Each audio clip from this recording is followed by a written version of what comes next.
Bengals look to continue their playoff push in a Saturday afternoon matinee with the Vikings. Mike Petraglia inside Paycor Stadium.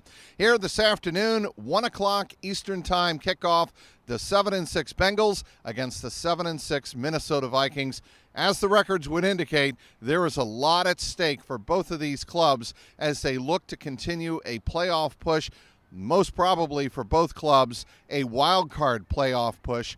As the season draws to a close. There's only 3 more games left after this one. Bengals have 2 on the road, 1 at Pittsburgh, 1 at Kansas City, and then the home finale against the Cleveland Browns. But all things considered, the Bengals need to focus on today, and certainly that is the mission at hand for Jake Browning and the Bengals offense against one of the best defenses that they'll face this season. Of course, the Vikings just pitched a 3-0 shutout last week in Las Vegas against a Raider team that just scored 63 points a couple of days ago against the LA Chargers. So this Minnesota Vikings defense is for real. Look for Danielle Hunter. He is somebody that the Bengals are going to have to keep an eye on. He is a linebacker who is a terrific pass rusher.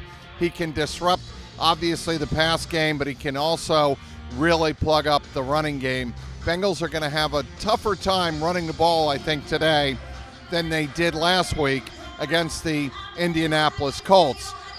But when you talk about the Minnesota Vikings defense, you start in the back of the defense, in the secondary, Harrison Smith, one of the very best safeties in the National Football League. As a matter of fact, Zach Taylor told us this week that Harrison Smith, along with Minkah Fitzpatrick of the Pittsburgh Steelers, one of the very smartest safeties in the game. So Jake Browning is going to have to play a cat and mouse game with him all afternoon long. The key for Jake Browning today against a defense that doesn't give up many points, don't turn the ball over. Don't give the Vikings and their quarterback, Nick Mullins, a chance to score on a short field. The Vikings have trouble running the ball. Justin Jefferson, he is expected to play today, so Justin Jefferson against Jamar Chase 2 will take place here Saturday afternoon. Of course, their very first meeting came in the 2021 season opener when both players had 5 catches, but it was Jamar Chase stealing the show with his first career NFL touchdown, that 50-yard bomb from Joe Burrow.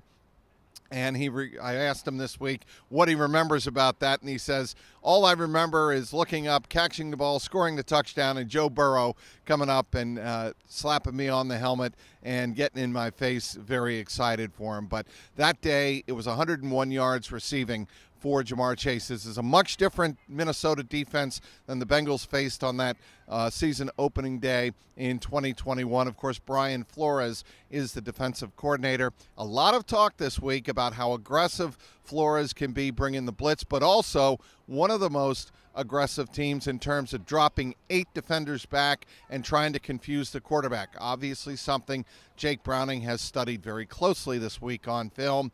How will Jake Browning handle those situations, discerning between the pass rush, a blitz, and a defense that could be dropping 8? He's going to have to figure that out on the fly.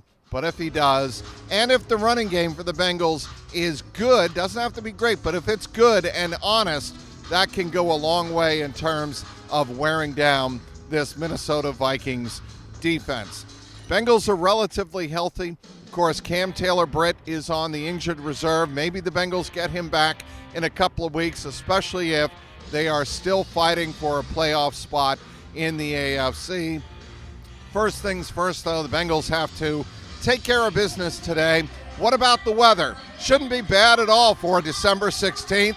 We are expecting partly cloudy to partly sunny conditions around 1 o'clock kickoff. We're expecting the temperatures to be in the low to mid 50s, so that'll be ideal. Bit of a breeze, maybe gusts up to 10 or 11 miles per hour, but again, no precipitation in the forecast.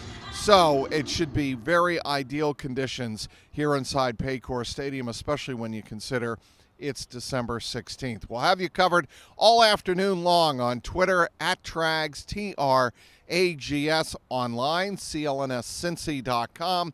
And as always, check for my pregame and postgame a locker room reaction on my YouTube channel, youtube.com/@JungleRoarPod. Inside Paycor Stadium, Mike Petraglia, CLNS Media.